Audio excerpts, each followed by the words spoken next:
К сожалению, YouTube удаляет это видео из-за нарушения авторских прав. Для того, чтобы посмотреть его, вам нужно перейти по ссылке в комментарии внизу под этим видео.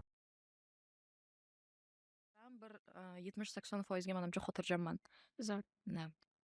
Xo'p, o'zi boshlanishiga kirishib olish uchun shu savollarni berdim. O'zi qanaqa qilib boshlandi hamma narsa? Hamma narsa. Ya'ni o'zingizni qanaqadir qobiliyatingiz yoki ishdagi yutug'laringizni ko'rsatish yoki qanaqadir darajaga chiqish uchun nimadan boshlandi hammasi? Manda o'zi nima desa bo'ladi, dadam katta professor. Ya'ni, ular uchtalab universitetni bitirganlar a, ya'ni masalan, ta'lim masalasida judayam pikdagi odam dadamni. Shunaqa deb hisoblayman. Oyim bo'lsa, ularni teskarisi. Ya'ni qanaqa teskarisi? Ularda judayam ko'p maqsadlar, orzular bo'lgan. Judayam katta ambitsiyalar bo'lgan ularda. Lekin shu bilan birga, oldingi o'zi holatlarni bilasiz. Tez erta turmushga berishgan yoki nima qilasan o'qi, bundan ko'ra shu narsani qil deyishgan.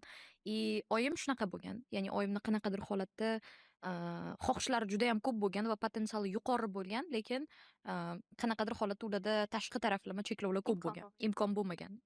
Shuning uchun ham tasavvur qiling, ambitsiyasi katta odamni shundoq siz qafasga tiqib qo'ydingiz. Nima narsa bo'ladi? Oyim bizani mana shu narsamizni erkin qo'yib berganlar. Bu narsani man yoshligimdan как-то boshlaganman, deb ayta olaman. Tasavvur qiling, endi ikkita shunaqa odamni farzandi qanaqa farzand bo'ladi? Ulardan o'tib qayerga boraman deyman-ku.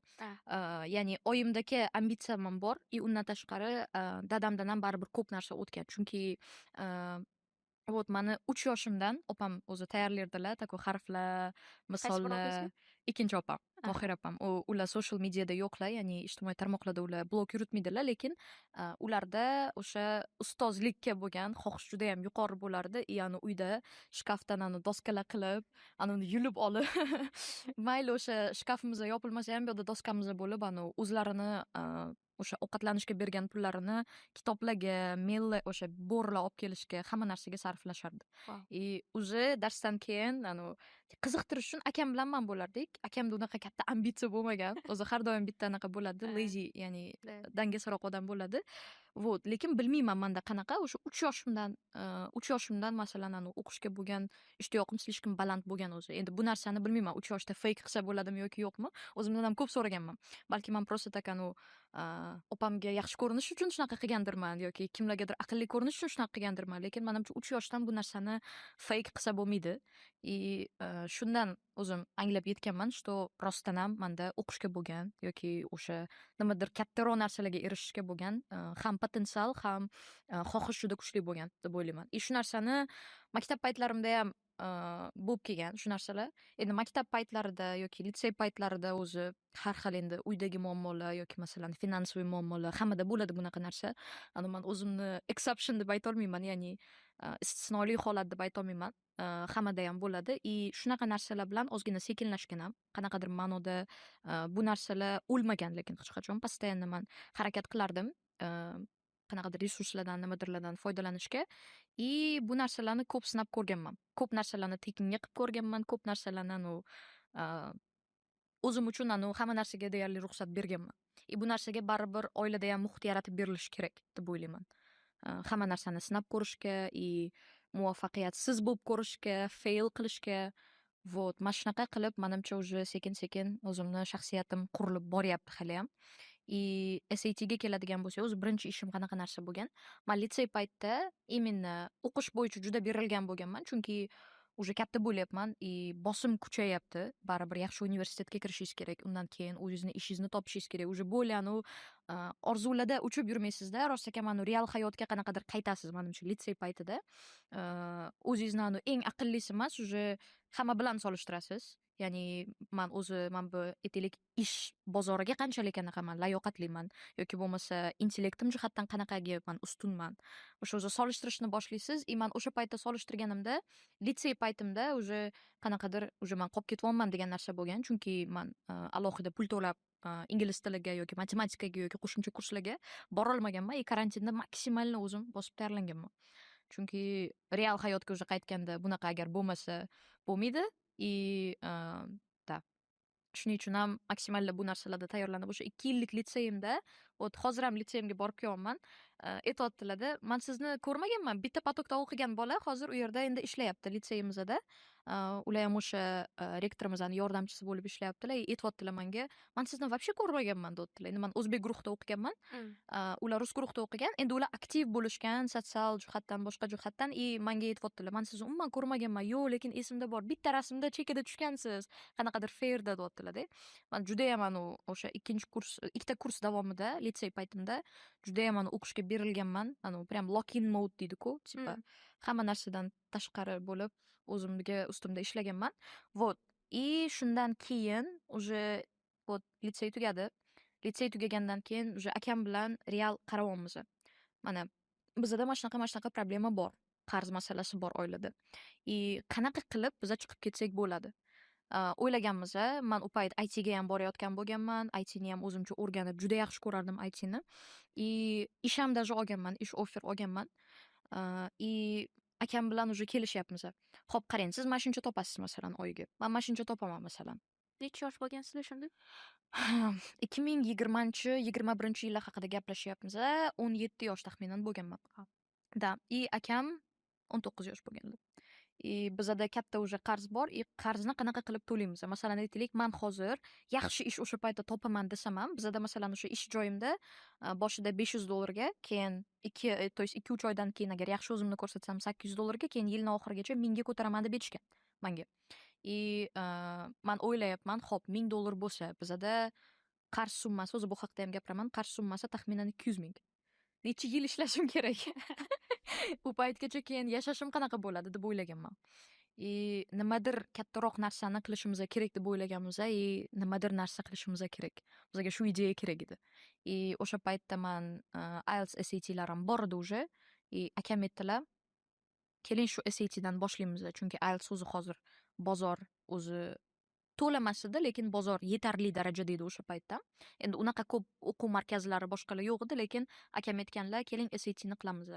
Men realni aytaman, o'sha payt nima desa bo'ladi, dinni o'zi bilasizmi, diniy taraflama endi kirib borayotgan paytingizda, o'sha payt hijobga kirganman, masalan 2020 chuqur qaraysiz, juda ham chuqur qaraysiz, hamma narsani bitta ushlashga harakat qilasiz. Masalan, aytaylik, hijob o'rayapsiz, hijob o'rayotganingizda ham maksimalni perfect deymiz-ku, ideal bo'lishga harakat qilasiz hamma narsada. Bu yaxshi ham, lekin bu endi kirayotgan odamga menimcha yomon ham deb o'ylayman. O'zini qiyinlashtirib yuboradi juda ham. O'shanaqa periodim bo'layotgan edi menda. Akam уже сразу aytayaptilar, videolar olamiz, Instagramlarga chiqamiz, mana shu narsani qilamiz. Ta'limni o'sha SATni olib kiramiz, IELTSdagi uni ham virality, ya'ni shunaqa mashhur qilamiz. O'quvchilar bu narsani tushunishi kerak, chunki universitetlarga o'quvchilar topshiryapti chet elda. Nimaga bizaniki topshirmaydi deb turib akam bilan aytganmiz. Men esimda bor, birinchi, ikkinchi videolar juda ham ko'p fail bo'lgan. Qanaqa fail bo'lgan? Videograflar bilan kelardik. Endi birinchi videoni katta tekinga qilardik. Tekinga olib ko'rish qanaqa? Bitta ko'raylik, agar yoqsa keyin pulini beramiz degan narsa bo'lardi. Olardik, men juda ham ko'rganman. Kanalingizda ko'rib chiqdim. Eng tepasida o'sha birinchi video bor ekan. Men boshqa hayratdan qoldim. Assalomu alaykum. Meni ismim Marifat. Juda monoton, qanaqadir xohlamasdan tushayotgandek. Juda ham. Chunki endi ochig'ini aytaman, o'sha paytda dinni endi o'rganayotgan paytimda, keyin juda ham hamma narsaga o'ta ideal bo'lishga harakat qilar, perfeksionist bo'lardim. Men o'ylardim, o'sha mediaga chiqish, o'zini qanaqadir ko'rsatish, xo'hu yaxshi taraflama, xo'hu yomon taraflama bo'lsin, bu yomon deb o'ylardim, to'g'risi aytsam. Keyin yana o'ylardim, 2-3 yildan keyin men masalan aytaylik, xohlab qolsam niqob taqishni masalanda, endi o'sha payt nima bo'ladi unda deb o'ylardim masalan. Bu yoqda Instagramda videolarim yuribdi. Keyin bu narsani o'zim keltirayotgan valueni, keltirayotgan o'zim qadr-qiymatni qizlar menga yozishni boshladi. Siz menga real motivatsiya berasiz. Ko'pchilik o'sha paytdagi videolarimdan ko'p motivatsiya oldi aynan qizlar, o'qishga bo'lgan qiziqishi oshishni boshladi. Bitta keyslar bor, ular prosta meni shu sohani, shu narsani tanlaganim uchun unaqa afsuslanmasligimga sabab bo'ladi. Shunaqa. O'zi u paytlar menimcha unaqa mediada ham unaqa ko'p odam bo'lmagan. Ayniqsa qizlar, men deyarli ko'rmaganman. Da, da. Undan keyin ko'p chiqish boshladi. O'zi o'sha payti akangizda tasavvur bo'lgan ekan. Sizda ham qanaqadir masshtab bo'yicha tasavvur bo'lganmi? Masalan, Yo'q. SVTdan eng katta o'quv markazi qilamiz. Yo'q, man даже akademiyam bo'lishini, bunaqa narsani tasavvur ham qilmaganman. Bizani maqsadimiz nima edi o'zi boshida? Biza o'ylagan edik, bitta master klass qilamiz. Bizani planimiz nima bo'lgan? Bitta master klass qilamiz, 2-3 soat odamlarga SAT haqida tushuntiramiz и onlayn kurs qilib, как onlayn guruh ochamiz, и o'sha onlayn o'qitib yuraveraman. Menga 50 tacha odam yetadi deganmiz. Вот реально-da. No, endi welcome to reality deydi. 2021-yili o'sha kun 7-noyabr bo'lgan biza master klassimiz. Birinchidan odamlar chaqirilishda ham bizada 250 tacha taxminan odam yozilgan и undan где-то manimcha 40 tachasi kelgan. Bu mediangiz boshlangandan keyin. Yo'q, mediamni endi hali yuritish ideyasi yo'q edi. Bu fail bo'lganidan keyin mediani boshlashim kerak deb Unda o'ylaganman. qanaqa qilib sizlar odam yig'ishga harakat qilgansizlar? Вот, o'sha paytda targetlar qilganmiz и kanallarga reklama. Unaqa target ham manimcha juda rivojlanmagan bo'lgan u payt. Odamlar o'sha kanallar bor edi, grantlar kanali, yana nimadir kanallar bor edi, Telegram kanallarga reklama berganmiz. И вот o'sha paytda man bo'lganman и yana bitta o'sha universitetda o'qiydigan odam bo'lgan. Ular bilan boshlaganmiz. U ham pocham. O'zimni pocham o'sha amerikanец pocham bo'lgan и o'shalar qanaqadir informatsiya bering, u yerdagi hayot, u yerdagi ish masalasi bo'yicha ozgina informatsiya bering deb turib qilganmiz. И juda yomon bo'lmagan, lekin odam yig'ish masalasida fail bo'lganmiz. Chunki Kutuvinglar bo'yicha. kutuvimiz bo'yicha biz endi bittada qilsak 50 ta odam bo'ladi deb o'ylaganmiz, lekin o'zi audiensni o'zi, ya'ni auditoriyani o'zi 40 ta, birinchisida, ikkinchisida 20 ga yaqin manimcha odam kelgan. Umumiy holatda 60 ta, 70 ta odamdan 50 ta odamni endi o'ylab ko'ravering o'zingiz. Tim более birinchi martada baribir unaqangi birinchi marta sahnaga chiqyapman-da. И tushunishingiz uchun men litsey paytimda mani bir ikkita o'qituvchilarim даже gapirgan, senda qanaqadir travma bormi? Sen gapirayotganingda nima uchun bunaqa qaltirab gapirasan?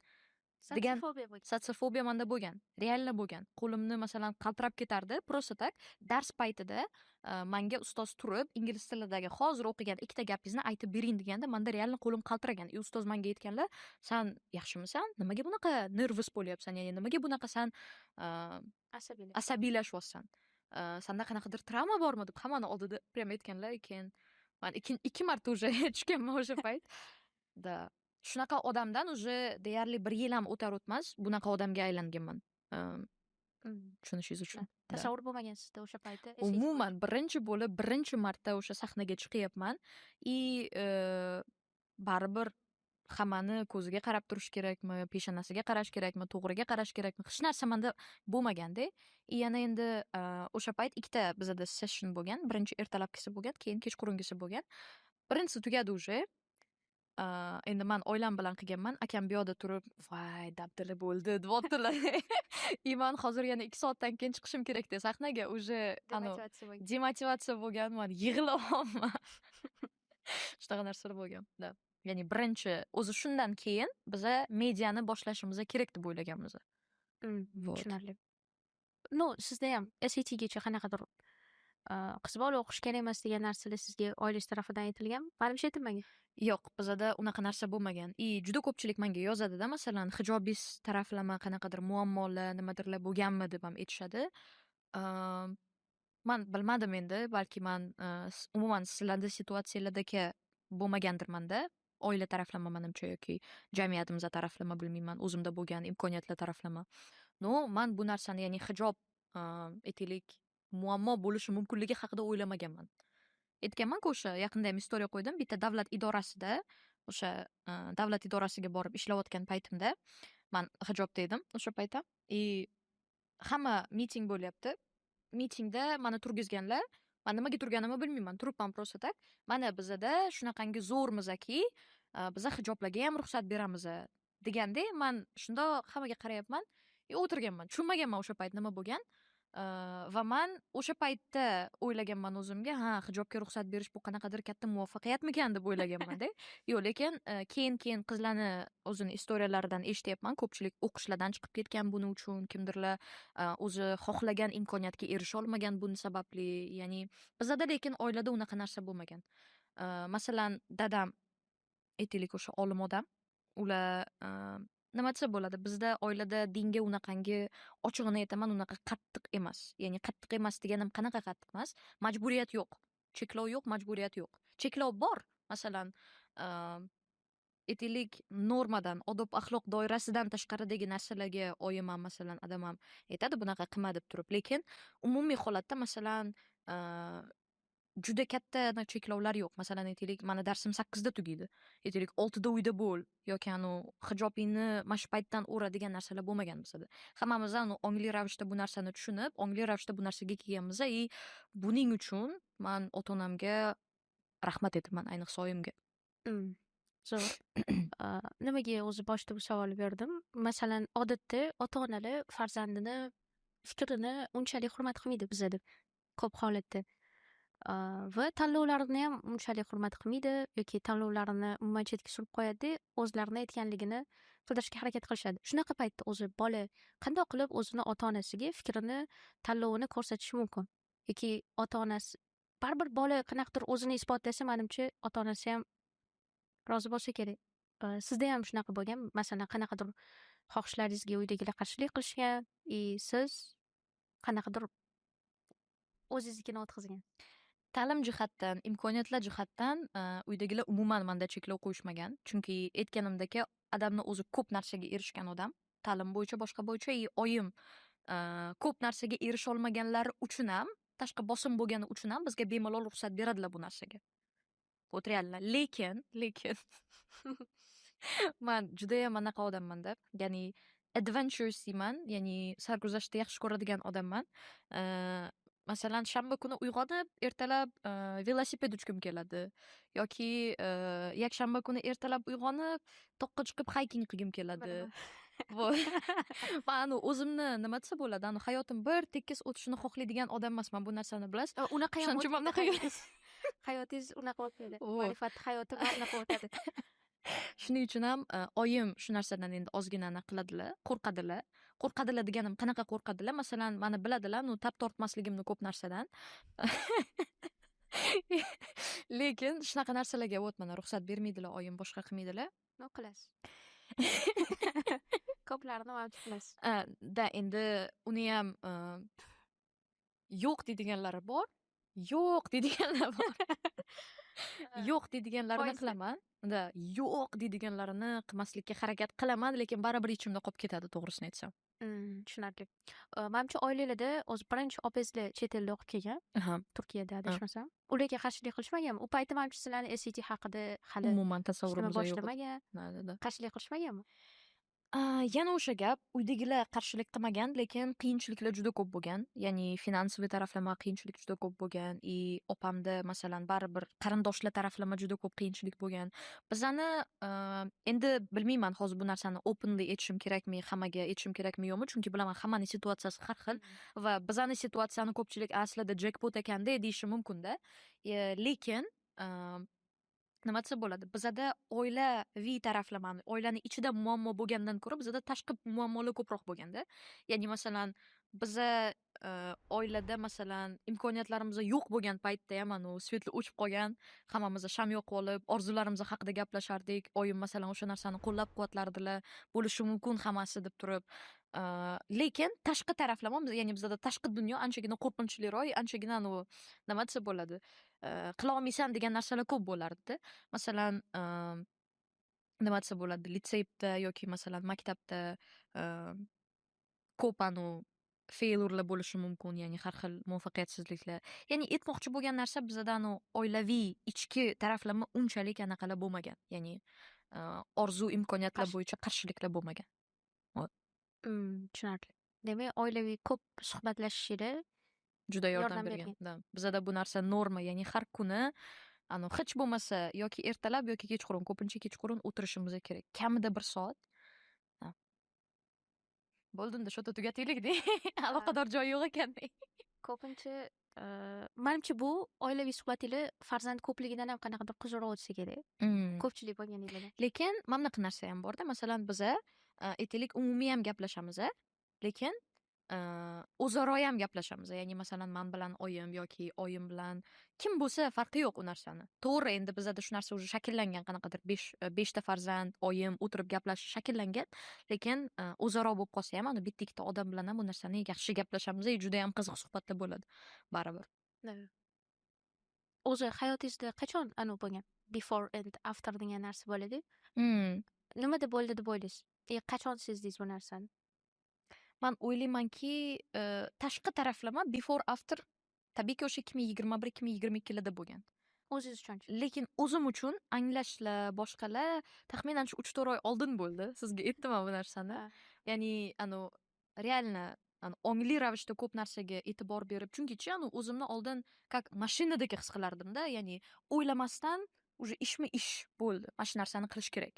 Masalan, aytaylik, 1 soatda nimadir qilishim kerakmi? Bo'ldi, men qilaman o'sha narsani. Nima qilib bo'lsa ham qilaman. Yoki ertaga qanaqadir topshiradigan narsam bormi? Yo'q, bo'ldi. Bu uxlamasdan ham o'sha narsani qilaman. Ya'ni shunaqa personalityim bo'lgan, shaxsiyatim bo'lgan, ya'ni nima narsa bo'lishiga qaramasdan o'sha narsa kerakmi menga sразу qilaman. Ya'ni majburiyatga qaraganman, ongsiz ravishda ko'p narsani qilganman. O'xshagan ular, lekin baribir o'zingiz shunaqa narsa bo'lib qoladi. Endi bilmayman buni tushunadimi yo'qmi qolganlar, balki ularda bo'lgandir. O'sha narsalarni ongsiz ravishda qilganingizdan keyin, majburiyat sifatida qarab qilganingizdan keyin, unda o'sha narsalarga erishganingizda, unda orqangizga qarasangiz, уже muvaffaqiyatni, baxtni qanaqadir his qilmaysiz. Вот реально-da. Shu narsa lekin yaxshi emas. Lutchi masalan qiyinchilikni ham qanaqadir ongli ravishda ko'rib, undan o'rganib, dars olib, yaxshi narsa bo'lsa ham o'shandan maza qilib, hissiyot bilan bo'ladi-ku, o'sha narsada momentda bo'lib his qilsangiz, u boshqacha. Ya'ni mana shundan men o'tdim degan faxrlanish tuyg'usi ham bo'ladi. Lekin ko'p narsani avtopilotda qilib qo'ysangiz, qilishim kerak degan narsani qilib qo'ysangiz, u menimcha bilmayman. Masalan, menda shunaqa bo'lgan. Ko'pchilik yaqingacha ham aytardi, "Sen shunaqa narsalarni qilgansan.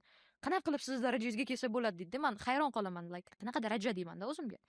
To'g'ri, bu narsa noshukurlikka ham olib kelishi mumkin, lekin umumiy holatda masalan, bundoq orqaga qaraganingizda it's not enough degan narsa ko'p bo'ladi-da, u narsalarga как-то eslab, shu narsalarni ko'rib o'rgansa bo'ladi. Qiziqishlari qaysi taraflama. Hozir internet bor, hamma narsa tем более vizual berilyapti, blogerlar ko'paygan, o'zini hayotini ko'rsatadigan, ularnikini ko'rib o'rgansa bo'ladi-da. Bu karyera va ta'limdan nima narsani qiziqyapti, o'sha narsa bo'yicha уже sekin-sekin o'rganishni boshlasin. Bu bir. Даже buni hozir aytaman, hech qanaqa investmentsiz, ya'ni hech qanaqa mablag'siz ham qilsa bo'ladi. Hozirgi holatda ayniqsa.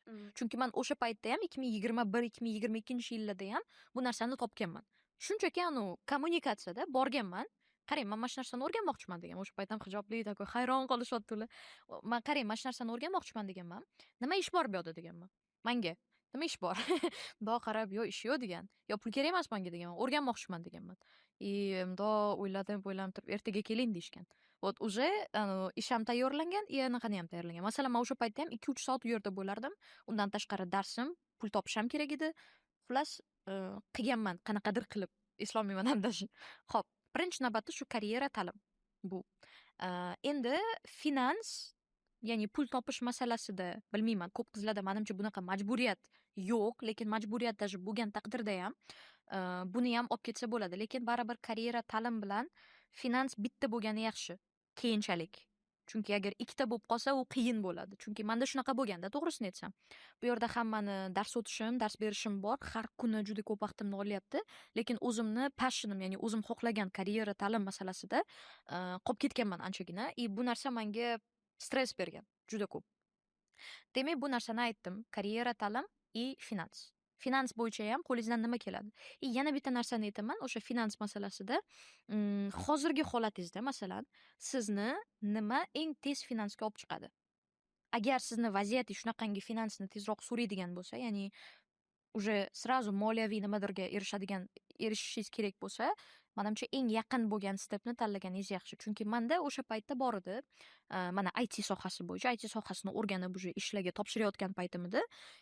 lekin uni man oxirigacha olib keta olmaganman. Bu narsadan qanaqadir afsuslanganman ham ko'p. Lekin menda bu yoqda o'qitish ham bor edi. Ya'ni o'qitishni anchadan beri qilib yurgan edim, уже tajribam bor. Shuning uchun ham уже сразу bu narsaga yetib kelsam bo'lardi. Ya'ni sразу moliyaviy qanaqadir erkinlikka chiqsam bo'lardi. Вот, o'sha narsani man tanlaganman. Chunki menda majburiyat bor edi bu narsa, ya'ni qilishim kerak bo'lgan. Demak, aytganimdek, o'sha finans, karyera, ta'lim va undan tashqari qarang, juda ko'pchilik именно qizlar, endi bilmayman buni faqatgina tashqi taraflama uhud deb tushunishadi, lekin o'zingizni sog'lig'ingizda va tashqi ko'rinishingizda baribir ishlashingiz kerak deb o'ylayman. Bilmadim, lekin ko'pchilik qizlar endi tashqi ko'rinish deganda faqatgina makiyajni tushunishadi yoki qanaqadir tashqi taraflama narsani tushunishadi, lekin man o'ylayman, bu narsaga sport va bu narsaga ovqatlanishni ham kiritgizish kerak deb o'ylayman. Chunki men ham oldin o'ylardim, что bu narsa kerak emas unchalik. Nima endi man nima kimga yoqish uchun harakat qilyapman degan narsa bo'ladi-da, nima desa bo'ladi, o'zini ustida ishlayotgan qizga nima man shundoqligimcha qabul qilish kerak boshqa deb aytardim-da men ham o'zimga o'sha payt. Lekin ishlanishi kerak deb o'ylayman bu narsani ustida. Mani o'zimda ham bu narsada anchagina ishlaganman. Agar profilimga kirib, uni pastga tushsa, semiz bo'lgan paytlarim ham bo'lgan, chunki o'sha payt yuqori stressda ishlayotgan paytim edi. Bu narsani ustida men ham ishlaganman, ya'ni sport, pitание, ya'ni oziqlanish, o'sha ovqatlar. Buni ustida ham обязательно ishlashni boshlashingiz kerak. Qanaqa sportga qiziqasiz? Masalan, men yugurishni yoqtirmayman ko'p. Kardioni yoqtirmayman masalan. Menga yoga yaxshi yoki bo'lmasa bilmayman, pilates yaxshi, shunga o'xshagan. O'zingizga bu narsani topib oling, bu narsani ustida ham ishlashni boshlang. Yana eng asosiy narsa bu baribir men ishonaman, bu diniy, ruhiy taraflama rivojlanishi kerak. Chunki juda ko'pchilik, men qarayman-da masalan, muvaffaqiyatli odamlarni. Juda ko'pchilik baribir sizga ko'rsatmagan taqdirda ham bu narsa bo'yicha ishlaydi. Ya'ni baribir odam uchun, masalan, o'sha odam uchun o'zidan kattaroq, o'zidan kuchliroq qudratga ishonishi kerak deb o'ylayman. Chunki odam agar bu narsaga ishonmasa, ya'ni o'zidan limitsiz bitta qudratga ishonmasa, odam charchab qoladi, odam bilmayman. Tushunarli. Hozir zo'r narsalarni aytdingiz. Menimcha eshitganki odam buni qilsa yaxshi bo'lishini biladi. Lekin qilishgacha bo'lgan etap bor-ku. Masalan, odam uni qanday qilish kerak yoki nimadan boshlashni aytdingiz. Lekin fikrlash jihatdan ungacha yetib kela olish uchun nima qilish kerak? Masalan, ba'zi odamlar bor, qaysidir etapga kelgandan keyin fikrlashi o'zgaradi, lekin ungacha qattiq ishlaydi. Lekin oldin fikrlashni to'g'rilab, keyin boshlagan yaxshiroq emasmi? Fikrlashni to'g'irlash deganingiz mindset. To'g'irlash deganingiz, to'g'risini aytsam, masalan, bizada oyim hozirgi gapirayotgan gaplari 5 yil oldin ham shu gaplar edi. То есть aytaylik, oyim katta transformatsiya bo'lib, уже 180 gradus darajada boshqa narsani aytmagan. Lekin meni qulog'imga endi kiryapti-da, olib qarasa. Qabul qilishingiz hozir. Qabul qilishim hozir. Odam baribir boshlash kerak deb o'ylayman. Mani qachon fikrlashim o'zgarsa, o'shanda boshlayman degan narsa xato. Chunki siz bilmayman, bir anglamay boshlasangiz ham qanaqadir stepga kelganingizda keyin bu narsani yana ham yaxshiroq tushunasiz. Shunaqa deb o'ylayman men. Omadga ishonasizmi? Xudoni g'oyibona rizqiga ishonaman, to'g'risini aytsam. Ya'ni omad degan narsa o'sha g'oyibona rizq. Men bu narsaga ishonaman 100%. Nimaga bu savolni beryapman? Ko'pchilik hozirgi bizani kliplar yoki mediadagi narsalarda birdaniga nimadir bo'lib ketadi-ku. Shaxsan men bu narsaga ishonmayman. Men ishonaman. Omad keladi, lekin ungacha tayyorgarlik ko'rish kerak. Masalan, aytaylik, siz liftdasiz, qanaqadir bir o'zingiz sohangizdagi eng top odam bilan uchrashib qoldingiz. Lekin sizda resurs bo'lmasa, siz undan hech qanaqa qiymat ola olmaysiz. Ya'ni uni liftga kirishi aytaylik omad, lekin siz tayyor bo'lmagansiz, siz sezmaysiz hattoki omadligini. Shuncha aytolmanki, ya'ni omad hech qachon kelmaydi demayman, keladi, lekin siz uni omadligini sezmay qolishingiz mumkin. Tipa shunaqa. Bu ham to'g'ri-da, bu ham to'g'ri.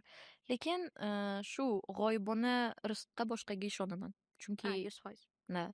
Mani holatimda, ya'ni bizani holatimizda qarzni to'la olish yoki endi daraja demayman, lekin shu paytgacha kela olish ham biz uchun qanaqadir g'oyibona rizq bo'lgan. To'g'ri, odamlar aytishi mumkin, siz bu uchun ishladingiz-ku, bu uchun harakat qildingiz-ku deb turib aytishi mumkin, lekin mandan tashqari geniy bo'lgan odamlar, mandan ko'p 2 marta harakat qilayotgan odamlar u ko'pda judayam. Alloh aynan sizni tanlab, sizga shu narsani bergani bu blessing deb o'ylayman. Ya'ni bilmadim. Man juda oldin realist edim. Judayam ko'p realist edim oldin. Ya'ni juda ko'p narsani o'zimni inputimga, ya'ni o'zimni nima qilayotganimga bog'lar edim. Masalan, aytaylik, xo'p, menga tasavvur qiling, bu oy menga $200 ko'proq kerak. $200 ko'proq topish uchun men nima narsa qilishim kerak? Xo'p, men bunaqa qilsam, bunaqa bo'ladi, keyin menga $200 ko'proq keladi deb o'ylardim. Ko'proq harakatga qaragansiz, niyatdan. Harakatga qaraganman, bu yerda Allohning faktori borligiga ishonmas edim oldin. Mana masalan shu narsani ham oyim mana 5 yil oldin ham gapirardilar. G'oyibona narsalar ham bo'lishi mumkin. Bu narsalar ham bu narsalarga ishonish kerak. Ya'ni san hozir byudjeting to'g'ri, sani byudjeting cheklangan bo'lishi mumkin, lekin Allohning byudjeti cheklanmagan. Ya'ni san kattaroq fikr qil, miyang kichkina sani deb o'sha payt aytardilar, lekin endi tushunyapman to'g'risi. Ha, demak, kelish kerak-a. O'zi miyangizda oldin chegaralar bo'lganmi, qanaqadir tor doirada?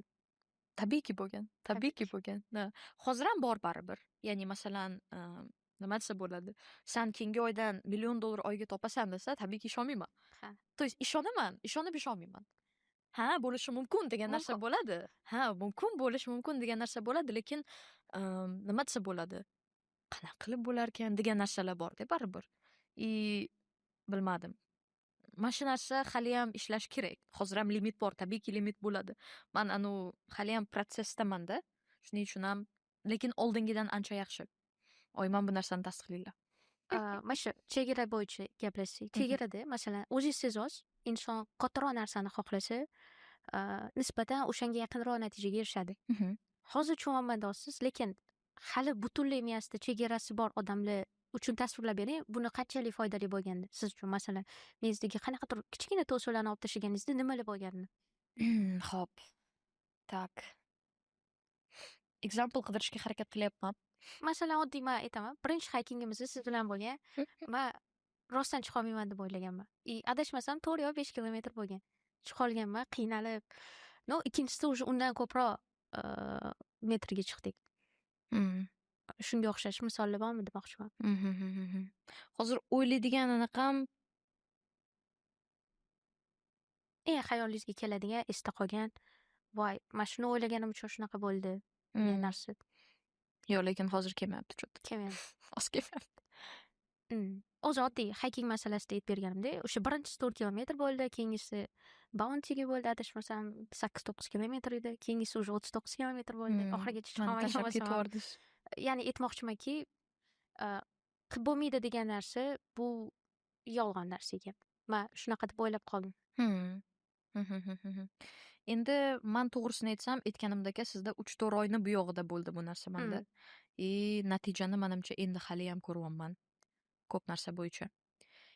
Menda hozir katta o'zgarish ichimda bo'ldi. Bu narsa hali physical, ya'ni hali unaqangi tashqi taraflama hali aks etmadi to'g'risini aytsam. Bu narsa hali ham protsessda. Nimalarda aks etishi mumkin masalan? Nimalarda aks etishi mumkin? Yutuqlarimda aks etishi mumkin, tabiiyki. Yoki bo'lmasa, men o'ylab yurgan proyektlarda aks etishi mumkin. Ha, endi keldi. Men juda ham xohlayman-da, ya'ni o'zim qanaqa odamman? Menga masalan, yoqadi menga masalan biznes vstrechalar yoki kimlar bilandir mashhur odamlar bilan ko'rishish, boshqa qilish. Yoqadi menga, lekin undan ham ko'ra ko'proq masalan ilmiy environmentda, ilmiy atmosferada bo'lish ko'proq yoqadi. Men bu narsani hech qachon bo'lmaydi deb o'ylaganman. O'ylaganmanki, faqat men shu o'quvchilar bilan o'zi qolib ketaman. Faqat ularga dars berib yuraman yoki faqatgina social media uchun qanaqadir o'zim biladigan mavzularda gapirib chiqaman. O'zimni men qanaqadir yomon his qilardim o'sha payt. Masalan, tasavvur qiling, sizni Mac'ingiz bor-da, juda zo'r, kuchli Mac, oxirgi generation, lekin siz uni faqatgina YouTube video ko'rishga ishlatyapsiz. Shunaqa deb o'ylaganman o'zimni. Ya'ni meni potensialim ko'proq, lekin nima uchun men bunaqa deb o'ylaganman. Lekin imенно mana shu nima uchun bo'lmirkan, bo'lishi mumkin deb o'ylaganimdan keyin, masalan, hozir men laboratoriyada O'zbekistondagi o'sha eng yaxshi laboratoriyalarda stajirovka qilyapman. Shunaqangi krugdagi odamlar bilan bir xil endi bir xil demayman hali, lekin o'shalarni orasidaman-da. Ya'ni bu narsa menga qanaqadir wow narsa bo'ldi. Man o'ylaganman, buni yaqiniga ham kela olmayman deb o'ylaganman. Chunki baribir o'zingizni holatingizni o'zingiz bilasiz-ku. Mana unaqa odamlar seryozni ham olmaydi deb o'ylaganman-da. Ya'ni man kimman? Ular uchun qanaqadir shunchaki social mediada ijtimoiy tarmog'i bor bo'lgan bitta ikkita narsani gapirib chiqadigan odam deb o'ylashganda, endi o'zim bilan ularni anchagina farqi bor deb o'ylaganman. Lekin shu narsani qanaqadir nima uchun bo'lmas ekan bo'ladi. Ya'ni mo'jizalarga qanaqadir ishonishni boshlaganimdan keyin mana shu narsa menga sinab ko'rgandan keyin bilyapsiz o'xshashini. ham sinab ko'rgandan keyin oldin man masalan ishonmas edim. Qanaqadir sizda o'sha resurslaringiz bo'lmasa, aqliy jihatdan salohiyatingiz yetmasa, boshqa qilmasa, Alloh sizga bersa ham siz o'sha narsani qabul qila olmaysiz deb o'ylardim. Lekin hozir nima narsaga ishonaman? Mo'jizalar bor narsa, ya'ni Alloh sizga berishi mumkin. Faqat siz ozgina harakat qilib, unga ishonishingiz kerak. Eng asosiysi ishonish. Ishonish degan narsa qanaqa ishonish? O'sha narsa bo'ladi deb emas. Alloh menga o'shani eng yaxshisini beradi deb turib, o'sha narsa даже o'xshamasa ham yaxshiroq narsa kutyapti degan narsada menga xayrliroq, yaxshiroq narsa bor deb ishonish. Chunki ko'pchilik ishonish kerak deganda, yo'q, menga точно o'sha bo'ladi deb turib o'shani vizualizatsiya qilishadi, o'shani o'ylashadi. Agar o'sha bo'lmasa, уже ishonch sinadi-da. Men o'zimda ham bu narsa ko'p bo'lgan, to'g'risini aytaman. Endi, to есть men yaxshi odam bo'lganimda yoki men yaxshi harakat qilganimda bu bo'ladi. Ha, shunaqa narsa, ya'ni Alloh qanaqadir meni jazolayapti degan narsa bo'ladi-da. Lekin hozir уже boshqacha fikrdaman, ya'ni hozir naborot, u yaxshiroq biladi menga yaxshiroq narsani beryapti. Tanlab beradi yaxshiroq narsa. Yangi narsalar demak sizni ko'proq baxtli qiladi. Yangi narsalarni o'rganish, yangi sayohatlar, Judayam. yangi energetik qanaqadir mashg'ulotlar. Aha. Men bilmayman, shu odatim yaxshimi yomonmi, buni ham bilmayman, lekin bitta bir xillikni unaqa yoqtirmayman. Seziladi. Ma'rifatli hayot tasavvur qilishinglar uchun aytaman, biz bir haftada yoki 2 haftada bir marta ko'rishsak, banda hali bitta yangilik bo'lmagan bo'ladi, lekin ma'rifatda eng kamida 5 ta yangilik bo'ladi. Eng kamida. Ya'ni shu darajada hayotingiz tez. Men masalan zo'r deb o'ylayman bu narsani. Aytasiz-ku, siz nima o'tirasiz? Men chunki nisbatan bitta narsaga ko'proq e'tibor qiladigan, bir xillikni ko'proq yaxshi ko'radigan odamman. No, sizda ham undaq ketadi. Bu zo'r. Umumiy hamma narsani sinab ko'rish ko'proq baxt berar ekan sizga, demak. Xo'p, o'zi nima sizga baxt berishini qachon tushunishni boshladingiz? Baribir masalan, mumkin edi SATdan yaxshigina daromad qilib, qanaqadir davlatlarga sayohatga chiqib kelib, to'xtab qolishingiz mumkin edi. Laboratoriya, Ko'pchilik shu narsani aytyapti. Nima keragi bor laboratoriya, nima keragi bor hozir universitetga topshirib, yana 4 yilda u yoqda umringni o'tkazib, bilmaysan hali u yerda seni nima kutyapti, seni hech kim qizil gilam solib kutib turmayapti deb aytishyapti ko'pchilik. Lekin bilmadim. O'ylayman, Xudo menga potensial bergan, o'sha potensialni realna qilish kerak, foydalanish kerak. Bu narsadan foydalanmaslik gunoh deb o'ylayman. Chunki sizni Alloh katta narsalarga yaratgan, lekin siz bu yerda просто так SATdan xullas SATni hype qilib, bu yerda SATni то есть bilmayman, yo'q, bu bitta boshqa etap. qilib, bu bitta etap. Da, bu bitta etap. Bilmadim. Bu narsa ham vro'ja yaxshi, ya'ni odamlarga foyda beradi, boshqa qiladi, lekin bilmayman. O'ylaymanki, bu narsa yaxshi, ya'ni meni baxtli bo'lishimga yordam berishi mumkin, ya'ni finansiy taraflama, bilmayman, qanaqadir holatda, lekin menga baxtli bo'lish nima desa bo'ladi? Bu narsa eng yuqori maqsad bo'lish kerak deb o'ylamayman. Baxtli bo'lish bo'ladigan narsa, ya'ni u narsani siz o'zingiz ham yarata olasiz. Baxtli bo'lishni hozir ham baxtli bo'lishingiz mumkin. His qila olasiz bu narsani. Eng katta maqsad baxtli bo'lish, eng katta maqsad shu narsa bo'lish, bilmadim bu qanchalik to'g'ri. Chunki o'ylaymanki, hammani missiyasi bor bo'lishi kerak, o'sha missiyaga qanaqadir erishish kerak deb o'ylayman. O'zi nima uchun biz bugun chuqurroq suhbatlashyapmiz? Chuqurmi bu? Men uchun chuqur. Sizni menimcha boshqa qiladi, bunchalik ich-ichiga kirmagansiz deb o'ylayman podkastlaringizda. Nima demoqchiman? Bizada baribir nisbatan qizlarning samootsyenkasi pastroq. Shuning uchun balandroq bo'lishini xohlayman men. Qanaqadir tanlov darajasida o'zini hayotda tanlovlarni o'zi qila oladigan, qanaqadir keyingi yo'llarni o'zi belgilay oladigan shaxs bo'lishi yaxshi qizlarni ham. Shuning uchun nisbatan ko'proq ochiling demoqchiman. Chunki sizda baribir qat'iyati yaxshiroq hozir oxirgi 2-3 yil ichida. Man chunki shu payt ichida taniman. Nima insonni shaxsiyatida qanaqadir o'zini individual shaxs deb bilib, tanlovlarni o'rtaga qo'ya olish uchun nima aytaylik sabab bo'ladi bu narsaga? O'zini tanib olish kerak deb o'ylayman birinchi navbatda. Chunki man aytolmayman, что hamma qiz qanaqadir bilmayman, ilmiy taraflama zo'r bo'lib ketsin deb man aytolmayman. Ilmiy deb Yoki- prosta bitta shaxs sifatida, prosta shaxs, mayli u aytaylik qanaqadir ilmiy darajasi bo'lmasa, bu narsa bilan o'lchanmaydi asli odamni qadri. Aytmoqchimanki, shaxs sifatida, bitta odam sifatida qanaqa qilib o'zini fikrlarini o'rtaga chiqara oladigan darajada bo'lish kerak. Birinchi navbatda biza baribir o'zbekmiz, bizada judayam shakllangan narsa jihat bu social conformity, ya'ni bu nima deyiladi? Jamiyat bilan birga yurish. Masalan, nima trendda ketyapti? Qizlar aytaylik 18 yoshda erga tegish kerak, o'sha narsaga qarab ketiladi. Yoki qizlar tasavvur qiling, hozir bloger bo'lib ketyaptimi, qolganlar ham ergashadi. Yoki agar masalan tasavvur qiling, bir 100 ta qiz agar hozir O'zbekistonda qanaqadir aqlli bo'lishni yoki bo'lmasa aytaylik bitta sohani zo'r qilib anaqa qilishsa, qolgan qizlar ham o'shanga qarab ketadi. Ya'ni bizda social conformity juda kuchli. Jamiyat bir-biriga ergashish juda kuchli. Man o'ylayman, birinchi navbatda shu narsadan qanaqadir holatda voz kechish kerak. Bu narsa yaxshi, lekin bu narsa yomon ham. Bizda ko'proq yomon taraf nima uchun? Chunki bizda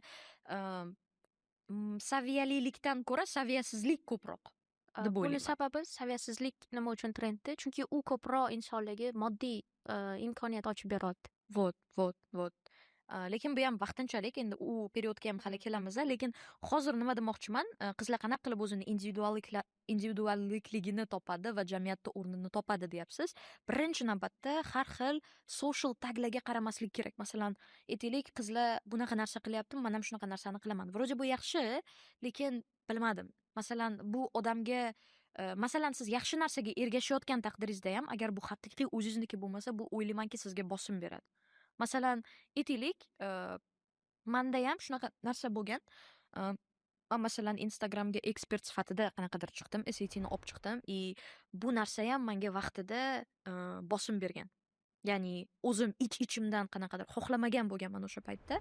Akam aytganlar, "Davay qilamiz" deb turib, bu narsa menga qanaqadir bosim bergan. Qizlarda ham ming to'g'ri narsaga ergashayotgan bo'lsa ham, masalan, men qilgan ishim yaxshi narsa, lekin agar o'zingizda prям xohish bo'lmasa, o'zingizni prям vaqtingizni ajratib o'zingizga o'rganmasangiz agar, ichingizda nima narsa borligini, nima narsalarga qiziqishingizni o'ylayman